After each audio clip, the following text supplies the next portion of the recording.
Hello everyone, welcome to a new live session. Today is December 7th, 2020. We're back on the charts on a Monday morning. Today's main goal is to get a bias for the US dollar index that will therefore give us a bias for the Forex majors and minor currency pairs. So this morning, the US dollar index has satisfied our double top that we spoke of. So this is a double top right here. This is the first, double bottom. This is the first bottom. This is the second bottom, and here is a neckline. And when you have this sort of pattern, there is a possibility of a push up, right? A rally. And so one of the levels we were looking for this rally to end at was 91.000.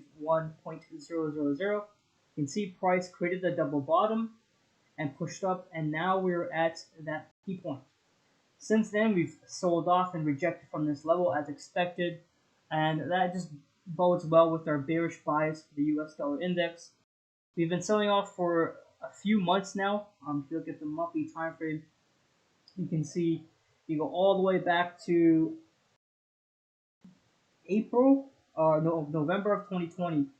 Since November of 2020, we've just been in a downtrend, creating lower highs, lower highs, lower highs, lower highs, and obviously lower lows as we go down.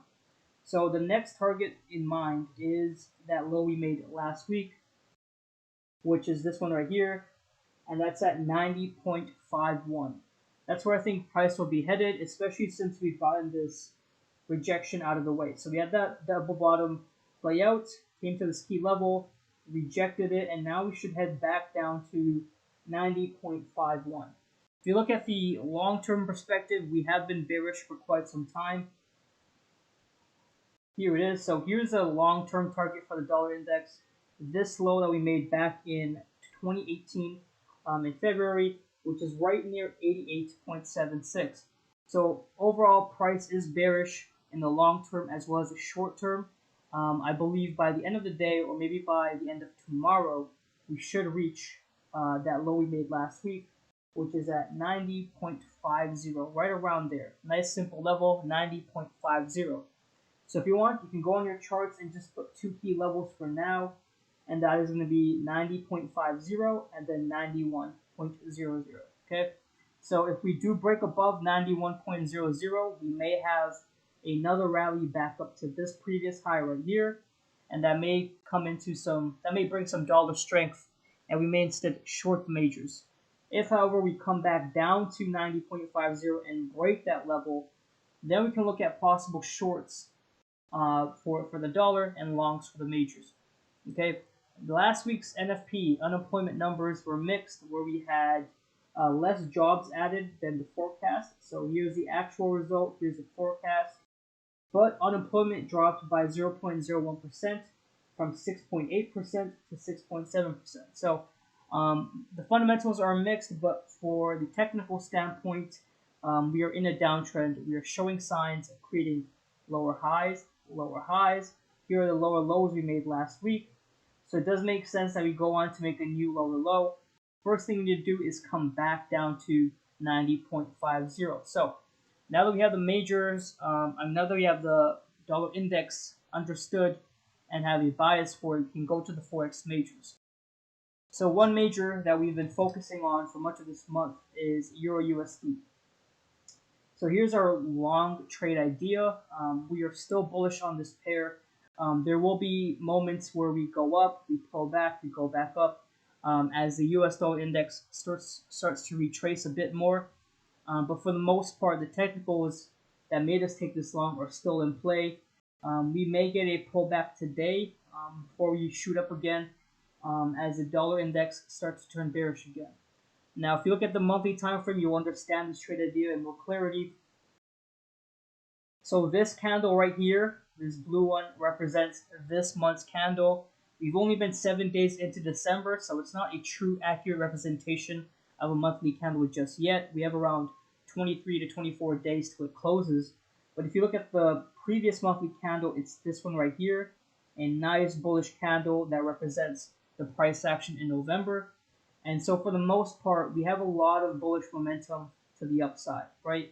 For much of the year, this pair was selling off until May rolled around. May and April is when the dollar became weak and all the majors became strong. So here the dollar became weak and EURUSD, as one of the most common majors there is, became bullish again and started to go up. So now that we have that theme of the dollar being bearish once again, we do believe that the upside move is the best bet. And we'll be targeting this high right here, which we made in January of 2018 as a long-term target.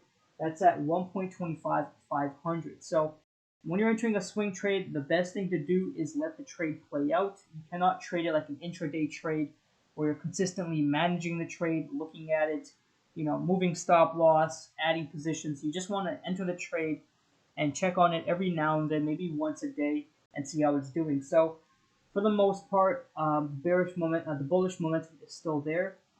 Because of last week's double bottom in the dollar index, we had a sort of a pullback. But now that double bottom is finished, we should have further upside gains on this pair.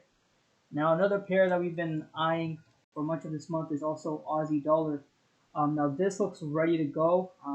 This week's weekly candle, although it's only been one day, is nice and bullish.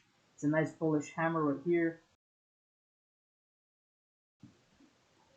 And for much of this month, all we wanted price to do was clear this last high near 0.74200, which we have done that last week and also this week.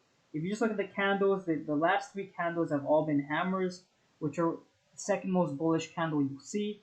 So this tells us there's a lot of momentum for the Australian dollar right now.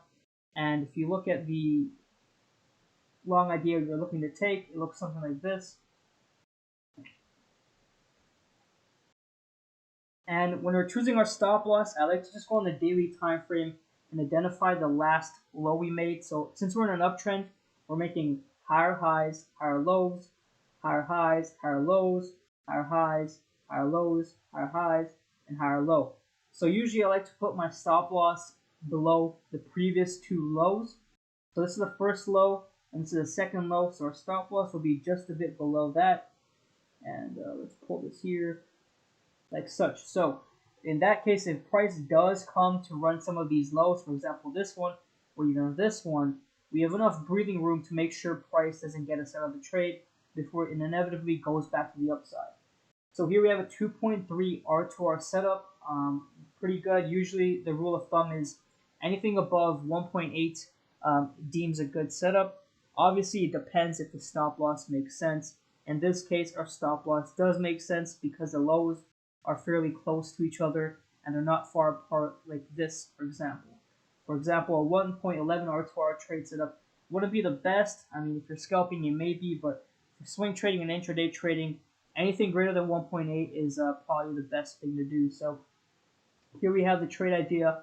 Since today is a Monday and Mondays tend to be slow, they also tend to have some manipulation going on. We want to wait for maybe the end of the day or even later during the Australian session at 10 p.m. Eastern to enter a trade like this one. Okay, so for Australian USD, we're going to wait for the Australian session to enter.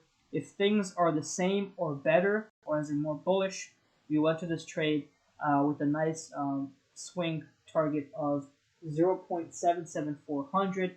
The reason why we got this target is both the monthly. You just look to the left, which is much of trading is about. When you look to the left, you see we have a huge hurdle here. We have a struggle to break above this level. We spent from March 2016 all the way to May 2017. So almost a month, almost a year under this 0.77400 level. So because of the importance of that level and the momentum we have, I think overall price will be magnetized to get to here. It'll sort of be pulled to get to there. So that's our swing trade approach for Aussie dollar, and it also banks on the weaker US dollar. So since we're bearish on the US dollar, it does make sense that the Australian dollar would take advantage of that weaker US dollar. Okay, then that brings us to gold, which is one of the premier swing trades that are on the charts right now. Now, if you look at the daily time frame, gold has been known to do these deep retracements, especially when a lot of fundamentals are going across each other. So if you look at gold, this was our original short idea. We were looking for a potential entry here as none of these daily candle closures were bearish enough to enter, and we never broke this level right near 1765. Instead, price jumped back up and did this deep retracement.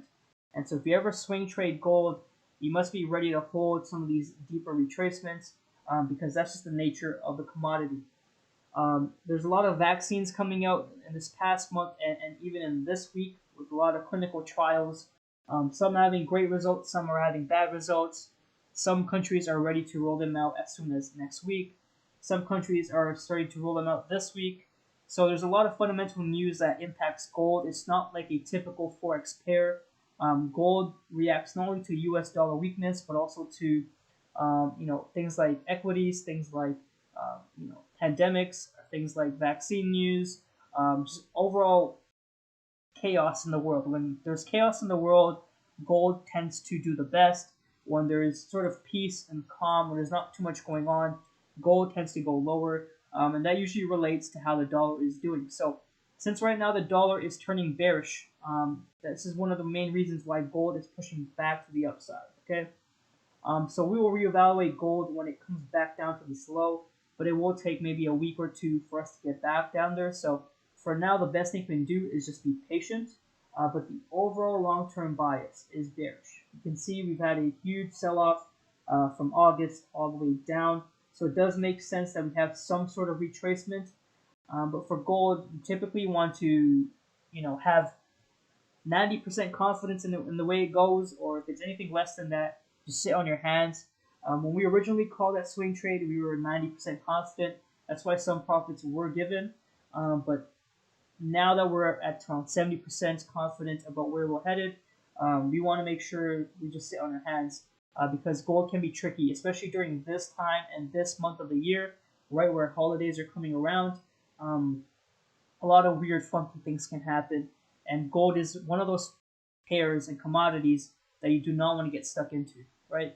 So we will rely on EURUSD, Aussie dollar, pairs such as that to bring in those returns. Another pair of good interest is NZDUSD. We've been bullish on the New Zealand dollar for a good part of this quarter. The reason being is they handled the pandemic absolutely perfectly. They're living a normal life. Their businesses are opening, staying open, and they've done an absolute amazing job where their economy hasn't took a huge dip. In comparison, the U.S. dollar, the U.S. economy, and the U.S. and the country itself is continuing to struggle battling this pandemic with increasing cases almost every day, new highs every day. They do have a vaccine on the way, but I think for the most part, in this month, the New Zealand dollar should take advantage of the weaker dollar. Now, if you look at the weekly time frame, what we're looking to do is enter long once we've closed above this resistance. So if you look to the left, you can see right where this price point is 0.74250. You can see we've had 1, 2, 3, 4, 5, 6, 7, around 7 to 8 sell-offs from this price point in the past. And so for us, we would like a nice bullish closure above this high right here, so we can target this high as a TP target. Okay. So right now, price is trying to close bullish above. We have a nice hammer for the week.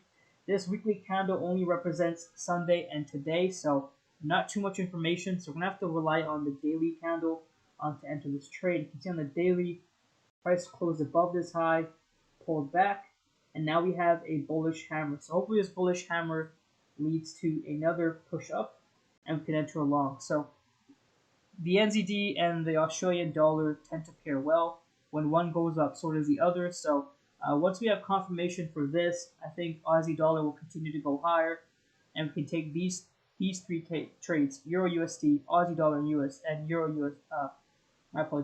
USD, Aussie dollar, and NZD USD together to take advantage of the weaker dollar and overall the momentum that the majors are showing. Because this is a strong uptrend.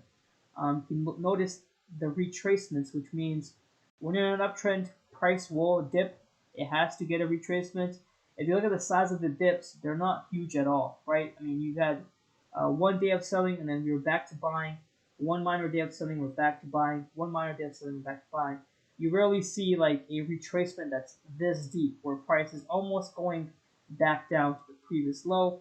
where price is going almost down back to the previous low. We're not having that. We have a lot of momentum, a lot of buyers are here. And if you just count the days, for example, this is November 2nd, and right now we're at December 7th. So roughly 35 days, we've had a nice uptrend. And in those 35 days, I think there might have been 1, 2, 3, 4, 5, 6, 7. So out of 7 days out of 35 days did we actually sell. So for the remaining days, the remaining 28 days, NZDUSD has been bullish. So that's a good sign right there. So this is what we're going to be looking for. And again, the R2R in this setup, very similar to all the other ones, 2.5, right? Our stop loss makes sense. It's below some previous lows that you can see on the 4-hour time frame. Right, here's a significant low, here's a low, here's a low, here's a low, and we've made it past a few lows. We can actually make our stop loss a bit better, but for now, and just because of the month that we're in, we're going to make sure it's nice and huge. It has some breathing room, just so we can manage this trade on a very day-to-day basis and not on a session-by-session basis, where on New York session we have to check on it, on London session we have to check on it, Australia and Japan. It's something you can check on once a day and then sort of forget about. So that's the pairs we have for this week. That has been the focus for much of this month. It's nice that some of these pairs are rolling around to give us entry. EURUSD, we are already in that trade idea, in some profit. We should expect more to come on the way. Just being patient is the main goal for this month. So that's